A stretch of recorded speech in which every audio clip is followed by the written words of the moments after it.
Hola, buenas noches. Soy su amigo y servidor Chemo San Juan, escritor e investigador de eventos reales. Tengo más de 2000 relatos escritos, los cuales pienso compartir con ustedes. Son aterradores eventos reales que pasaron y siguen pasando en los pueblos y ranchos.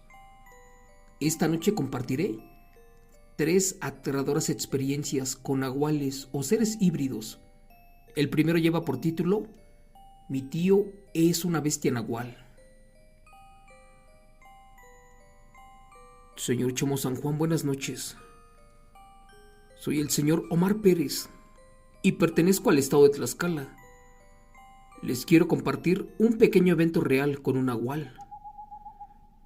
Yo sí creo en los nahuales, aquellas bestias que mutan su cuerpo al de un animal. Les cuento que mi padre y yo una vez fuimos a visitar a un tío, uno que es ojalatero, y esa tarde le llevábamos a pintar un coche. Pero lamentablemente el tío vivía muy retirado de nosotros, y para llegar a su taller pasábamos un buen tramo de terracería entre los estados de Puebla y Tlaxcala. Serían casi las 7 de la noche cuando llegamos a su rancho, pero justo al momento de ingresar, en la orilla se me afiguró ver de reojo a un enorme perro negro. Creí que era mi imaginación, pero cuando una vez más volteé, lo vi detrás del coche y corría para alcanzarnos. Mi padre también lo vio y se puso nervioso. Sin mentirle, iba como a 40 kilómetros por hora. Al verlo de cerca y bien, eso parecía un enorme lobo negro, y la verdad daba miedo. Sin más, le aceleré sin dañar el carro, pero el canijo perro venía a un lado de mí, y les juro por Dios que tenía la mitad de su cara parecida a la de un viejito, y su cuerpo y parte del torso eran humanos. Dios mío, eso no era nada bueno, y creí que era una criatura del diablo. Cuando me di la vuelta hacia la colonia a donde íbamos a dejar el carro, nos dejó de seguir. Yo me bajé pálido y bien asustado.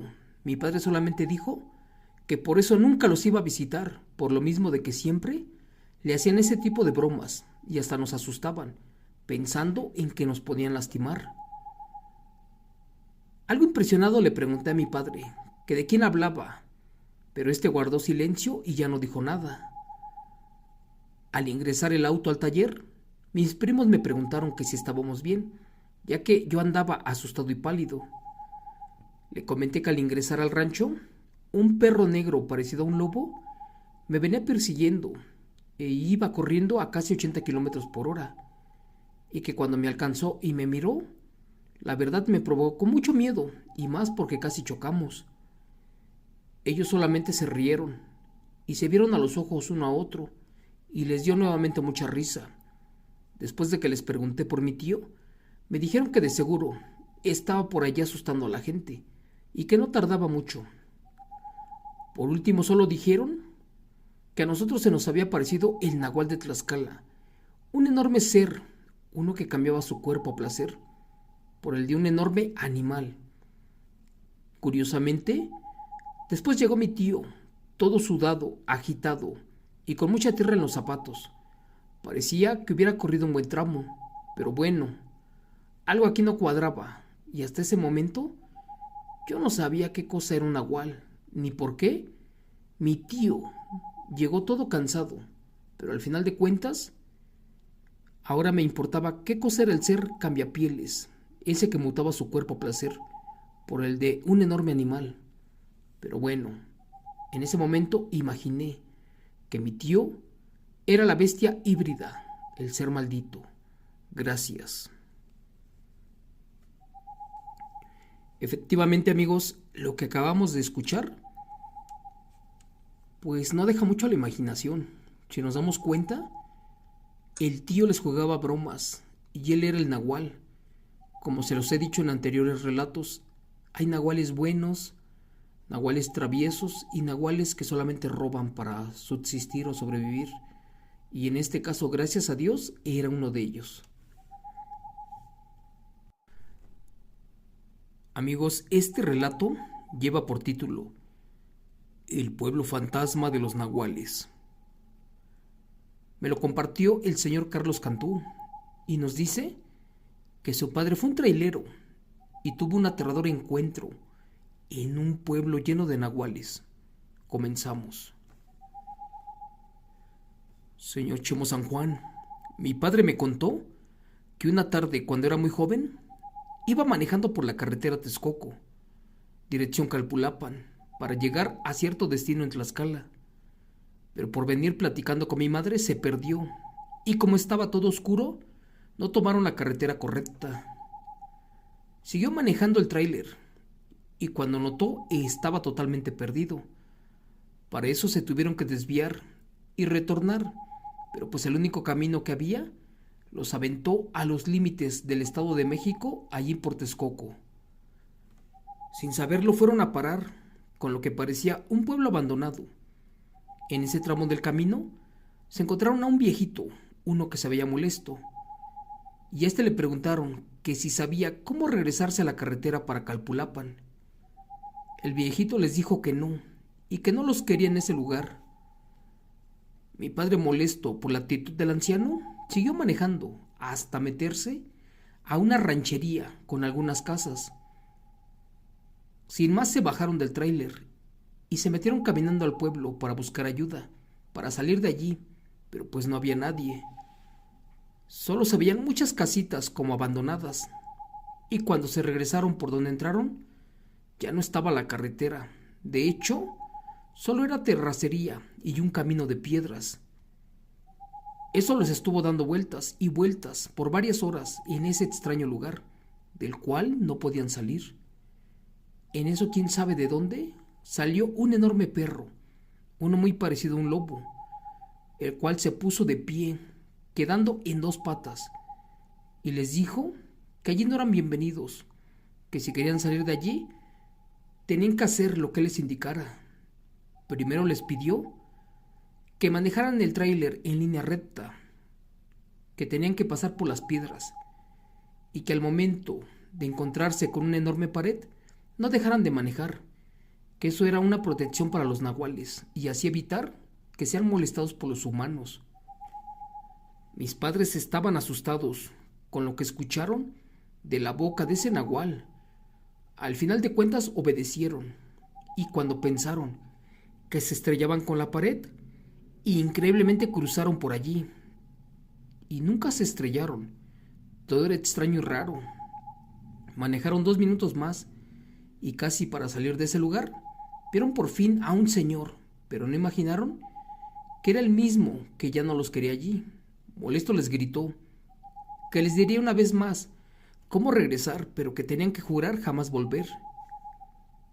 Mi padre aceptó el trato, y al escuchar las indicaciones del anciano, este les dijo que más adelante había una cerca y que por allí era la única salida. Este les insistió que se fuera con todo y que siguiera su camino en línea recta, y que después acelerara y que lo traspasarían. Fue algo como una teletransportación, porque la cerca en verdad existía, pero una protección fantasma, la cual servía para que nadie nunca más los molestara. Y este señor era también un nahual. Cuando voltearon hacia atrás, ya no había nada, no había ninguna persona, y tampoco se veía ningún pueblo. Al llegar a su destino, mi padre les platicó a sus compañeros, colegas y traileros, y estos le dijeron que a algunos traileros les ha pasado lo mismo, pero pues que no existe tal pueblo de nahuales, porque cuando lo han ido a buscar para ver si hay oro, pues nunca lo encuentran. Es como si no existiera en el mapa. Él sí supo cómo regresar allí, pero por temor y respeto a la comunidad de nahuales, ya no quiere decir dónde, ni dónde está ese lugar. Así que mejor se lo cayó y se lo llevó a la tumba, porque mi padre ya falleció. Gracias.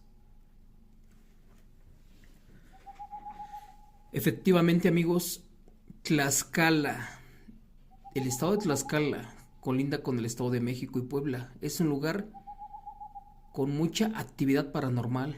Ahí se encierran un famoso triángulo de energía. Es una zona arqueológica también, y cerca de allí hay yacimientos, posiblemente de plata y hasta de oro. Pero bueno, Al final de cuentas, les conté un relato de un pueblo abandonado de nahuales.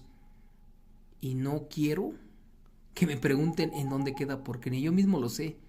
Y si supiera, ni jamás me atrevería a ir para allá. Gracias y continuamos. Para terminar les quiero compartir un relato impresionante de un nahual. Uno que acompañó a un abuelito a una fiesta. Lleva por título El Nahual de Huautla. Dice así: Señor Chomo San Juan, buenas noches. Mi viejo me contó algo aterrador acerca de un nahual. Resulta que cuando él era muy joven, vivía en un ranchito llamado Huautla, en el estado de Hidalgo. Actualmente yo he ido por allí varias veces. El lugar es muy bonito y la verdad, allí donde vivía mi abuelo, era una zona bastante rural, una que conserva al día de hoy su esencia de pueblo mágico atrapado en el tiempo. De hecho, mi abuelito sufrió muchas carencias en esa zona, pues en esos años de 1970 era bastante más rural el lugar que al día de hoy. Para no hacer muy largo mi relato, él me contó que en una ocasión se fue a un carnaval al otro pueblo, uno que le quedaba a 2 horas de camino. Por ser joven y soltero, después de regresar del campo, se fue a bañar en un río, se puso sus mejores ropas, se montó en su caballo para moverse más rápido y se salió de su casa sin despedirse de nadie. No sé por qué, pero en esa ocasión se regresó para guardar el caballo y decidió ir a la fiesta a pie. Incluso al día de hoy hay caminos en ese lugar que están en total oscuridad y para llegar allí debes de atravesar calles de grava y monte, además de piedras, y los lugares están plagados de víboras de cascabel. Dicen que gracias a Dios llegó con bien a su destino. Allí comió carnitas, bebió pulque, hasta que se hartó y salió del baile algo tomado, a eso de la 1 de la mañana. Se le olvidó que le tocaba volver a casa a pie. Sin más, comenzó a caminar, y que como a la hora se le emparejó a su lado un cerdo, uno de color negro, pero con una forma un poco rara. Mi abuelo siempre, a donde iba, cargaba un machete, esto para cuidarse de las serpientes y de los asaltantes. Pero esa madrugada estaba aún bajo los efectos del alcohol y no pensó nada malo. Es más, el cerdo no le demostraba ningún peligro. Ambos siguieron su camino, pero el cerdo en ese momento se comportó de una manera extraña, ya que hacía e imitaba todo lo que mi abuelo realizaba. Al notar que eso no era normal, mi abuelo se preocupó un poco y lo quiso espantar, pero pues el animal en 3 ocasiones trató de morderlo. En pocas palabras, allí el cerdo ya no lo dejó en paz. Así que en una de esas mi abuelo sacó su machete para pegarle al cerdo, pero de lo borracho que iba, este se le cayó al piso. En eso, como por arte de magia, el cerdo quedó inmovilizado. Una vez más el abuelo tomó el machete y que se le vuelve a caer. Esa segunda acción hizo que el cerdo quedara bloqueado. El abuelito, en su curiosidad, por tercera vez le pegó al suelo con el machete, y como si esto fuera brujería, este animal se retorció y se convirtió lentamente en un ser humano. Le salieron pies y unas manos, y su rostro estaba semitransformado. Del susto se le quitó el borracho, y por miedo lo macheteó, y este animal se revolcaba esperando su final. Pero lo más aterrador que cuento vino cuando notó que la carne del animal era sumamente dura. El abuelo batalló mucho para poder terminar con el animal o bestia. El machete casi se rompía, y por fin, cuando acabó con él, se dio cuenta que este animal no tenía sangre. Su carne estaba muy seca. Era como si se tratara de una brujería. El abuelo allí lo dejó tirado y corrió hasta su casa. Al amanecer le contó a su madre y ambos fueron para ver si no estaba borracho y si en verdad eso era un cerdo. La señora ya quería hacer carnitas. Cuando llegaron al lugar, casi se desmayan del susto, ya que allí encontraron el cuerpo del señor, ese que realizó la fiesta de carnaval en el pueblo, el cual era muy conocido. Salieron corriendo y prometieron no decir nada por miedo a que alguien los denunciara por quitarle la vida a don Tacho, el extraño Nahual de la Sierra. La verdad, esta historia es impresionante y pasó en el estado de Hidalgo y le sucedió a mi abuelito. Esto y otros aterradores eventos reales, con nahuales, con unos seres malditos, unas bestias híbridas. Gracias. Este relato, como les digo, fue compartido por el señor Diego Zamora y no tiene mucho que pasó. Espero y haya sido de su agrado. Antes de despedirme les quiero dar las gracias por hacer posible todo esto, por mantener los eventos reales al día de hoy sustentables. ¿Qué significa esto? Que de corazón les quiero agradecer que compartan sus experiencias aterradoras. Mucha gente no lo hace por miedo, por pena o porque otros se burlen de ellos, pero son eventos que son un tesoro cultural, el cual al día de mañana me gustaría sacar un libro, plasmarlo en hojas que se queden para nuestros hijos y nietos, para que tengamos que contarles acerca de los eventos paranormales de rancho. Gracias. Para quien no me conozca, yo soy Chemo San Juan y este canal está destinado para contar relatos en vivo, los más aterradores de la red. Gracias, hasta mañana, que Dios me los bendiga.